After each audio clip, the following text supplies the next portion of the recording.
I bought my first Steam Deck OLED, and all I can say is, why didn't I get one sooner?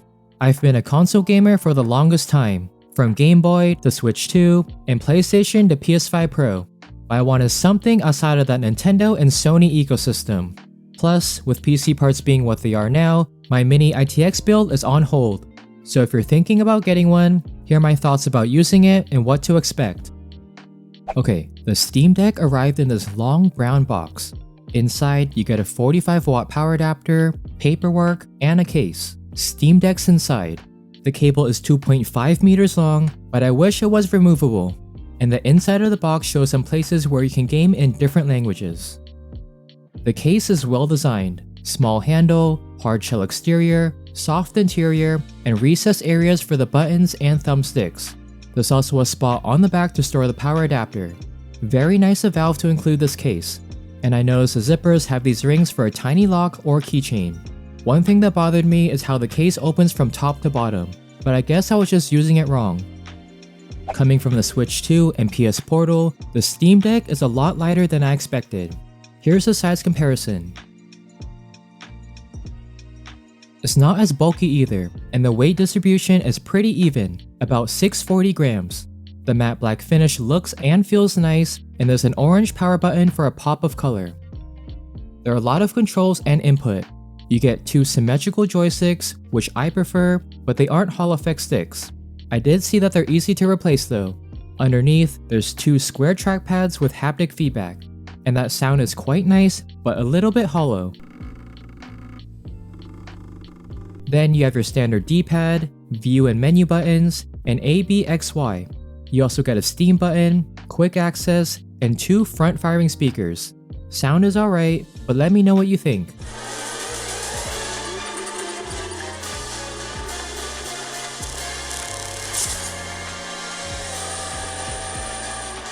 On the top, there's L and R bumpers, L and R triggers, volume buttons, a 3.5mm headphone jack, exhaust vent, USB-C port, and power.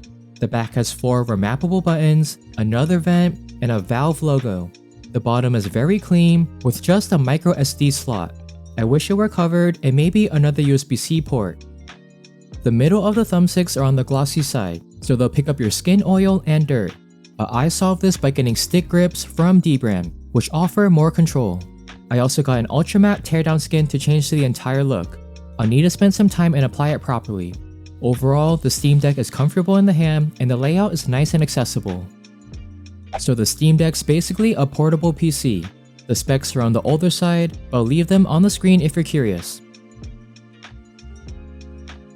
I went with a 512GB OLED model, which I filled up within a week. I ended up upgrading the internal storage to a 2TB Corsair MP600 M.2 SSD.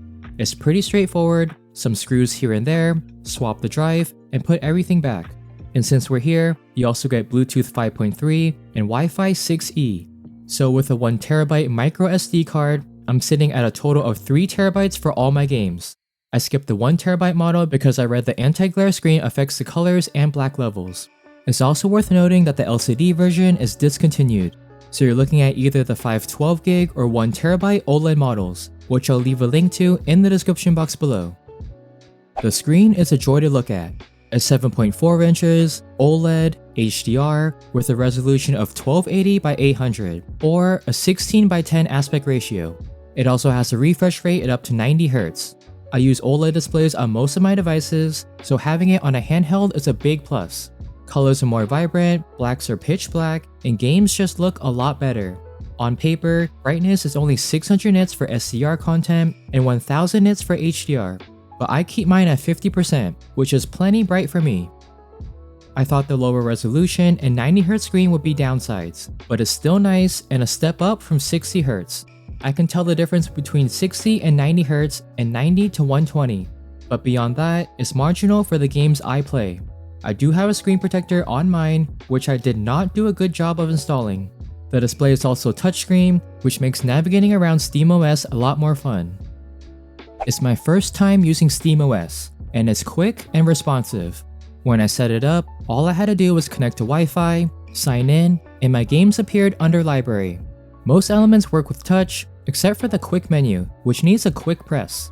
The Steam menu has your basic stuff like home, library, store, and quick menu has things like settings, performance, and plugins. I won't go into too much detail, so let's move on to some games. Your library will show you every game you downloaded on Steam, and they'll fall in one of two categories, verified or playable. Any Great on Deck games with a green checkmark are fully compatible. So controls work, text is legible, and performance is fine. I don't have a bunch, but all of these ran without any issues. Then we have playable games, which have this yellow info icon. Again, the games I have run just fine. There are some little things that you need to deal with. You might need to use a touchscreen to start the game, maybe some text is hard to see, or you might have to open the on-screen keyboard. Minor issues that don't affect the overall gaming experience. Most AAA games don't run well or look great, but that's comparing it to a PS5 Pro enhanced game. I set my expectations low, so I wasn't disappointed. The first game I tried was Final Fantasy VII Remake Intergrade. If I set everything to the lowest settings, I can get around 45 to 55 FPS, and sometimes in the 60s. But if I try to match the Switch 2 version at 1080p 30 FPS, it's pretty similar. I found these settings and capping the frame rate limit to 45 is a nice in-between. Rebirth is barely playable. Everything needs to be set to low at 30 FPS, and you'll get some frame drops here and there. The next game I played was Clair Obscur Expedition 33, and this one is also barely playable. I followed a Reddit user's settings by entering a command line, and the graphics and frame rates were decent. And this is a big advantage of having a Steam Deck: customization. You can adjust the frame limit, TDP limit, and GPU clock speed.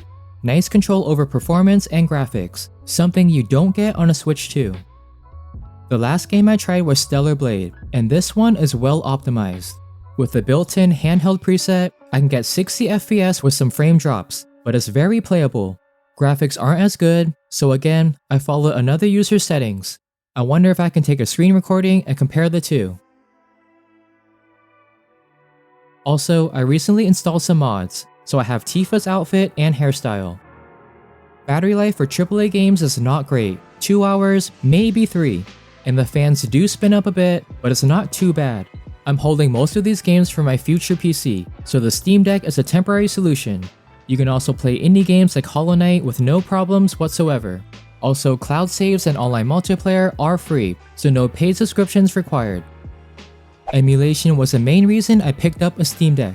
I installed EmuDeck for Game Boy games, Super Nintendo, N64, and even PlayStation 1, 2, and 3. Performance is solid. Classic titles like Alleyway and Turtles in Time run without any issues. Battery life is at least 6 hours with a screen at half brightness.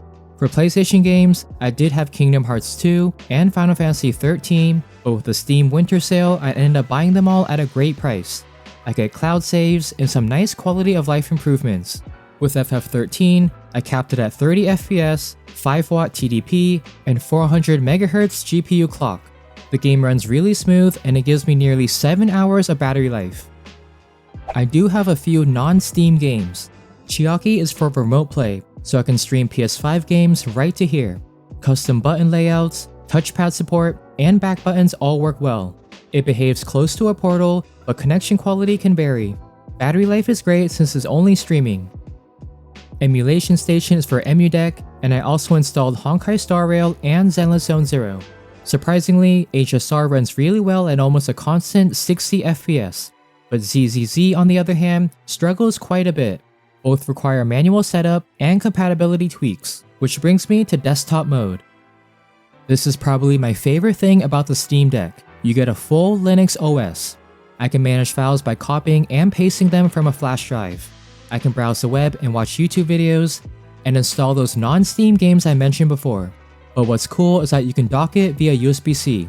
So my existing setup with a monitor, mouse, and keyboard work for desktop gaming. The Steam Deck is one of the best purchases I made in a long time. It may not have the latest hardware for modern games, but for those indie games and emulation, it's nice to play away from your normal setup. Plus, I actually enjoyed tweaking the graphics and installing some mods.